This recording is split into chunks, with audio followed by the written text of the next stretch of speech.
I'm Rob. And I'm Louie. And this is After the Fall, VR Reviewed by Barefoot Gaming.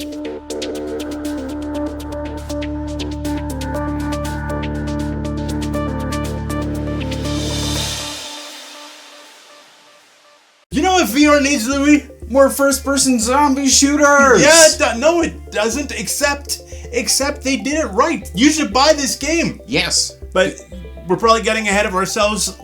Way too far. Let's talk about the game itself. So, Left 4 Dead definitely comes into... What's the concept here, Louie? How do you play it? It's a first-person shooter. You play it like almost any other first-person shooter. It's cooperative. That is very, very important. This is multiplayer, cooperative against other, well, I was going to say only against zombies, but there is actually a mode where you can play against other people. Yes, using arcades. That is how you select your teams, where you're going, the difficulty. How to paint your gun, how to upgrade your gun. Absolutely. If you want any of the mods, any rifle could ever have, you could probably find it in this game. There's a pile of them. And what they do is they keep two weapons on you. At any given point, you can do like one on right hip, one on your left hip. Or even more if you actually played the game and found some of the pipe bombs found along the way. For sure, and you can buy those in the arcades. You can store them inside of your wrists as well as medical stuff. You have to put a pistol down to pick something up and store it in your wrist. You can also find discs hidden along the way, and that will grant you more bonuses at the end, and those will unlock certain items like your paints and other things. And you can find cards that will unlock certain doors in every level that'll give you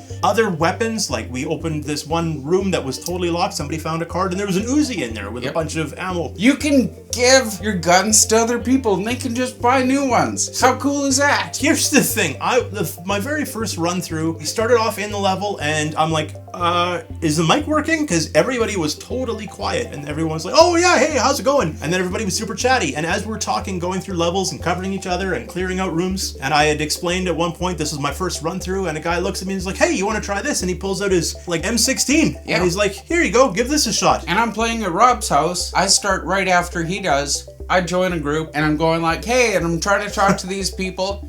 All bots, all three of them bots. I somehow joined a server that all I got was bots. They weren't bots. Nobody wanted to talk to you. And I could hear him having so much fun, and I was just terribly disappointed. But the game was still awesome, even if I played with bots, while listening to him have so much more fun than I did. Another thing we need to talk about is the fact that there are different ways of, for one thing, movement. So you can do teleportation, you can do slide movement. Yep. For slide movement, there's multiple movement speeds. Yes. The grip will allow you to run while pressing forward, side, or back. Also, there's different ways to reload. There's a basic reload where you just have your ammo up against your chest. One single eject. You slap your gun up against your chest. Yep. And another clip is inserted into the gun. Just like real life. The second mode is a little bit more difficult. You actually have to rack the slide back, eject the mag, grab a new mag, put it in, rack the slide back again to charge it. And then if that magazine had 14, 13, however many bullets it had left in it, you have to pick those up off the ground or you will lose them. But there's a bonus in doing it the second way. So it's neat. They're giving you a better reward for the harder the game is. And same with playing the game. When you choose your difficulty level, it will determine what kind of payout you're going to get. There are bosses or mini bosses that you have to fight. Well, there's both mini bosses and bosses.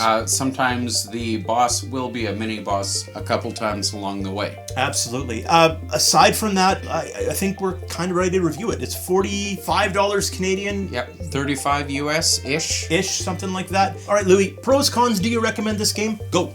I do recommend this game. There's pros all over the place, from the graphics and the cool scenery that you go through, to the way the doors open and interacting with other people, to when you blow up an exploding zombie or a little exploding thing along the way, it has a detrimental effect to you. You lose your vision, you can only see zombies' eyes, and your shooting all of a sudden becomes very erratic because you can't see very much. It's done really well. It is going to get a little bit grindy towards the end when you're trying to unlock those last couple skins for your rifles and pistols and the last couple things to help make your loadout the best. But I think you're going to have a lot of fun along the way. There are piles of maps. You get to deal with real people, which is a lot of fun. Rob, did you even have fun?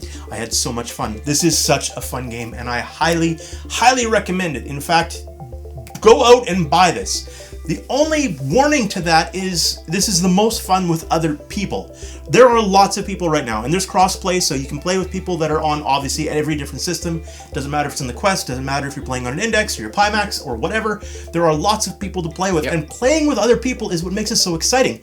There were multiple moments where, you know, I was running down a hallway with the crew and other people were going another direction. All of a sudden, I've got zombies coming at us from the ceiling in a swarm, right? So I drop to one knee, so the guy behind me will have a clear line of sight, and we're both firing, and all of a sudden I've got somebody behind me yelling, they're behind us, they're behind us. And you look, and there's one of the great big bad zombies coming at us, and it's just hectic, but it's like any multiplayer game, it's the most fun when you're playing with people that are having fun as well.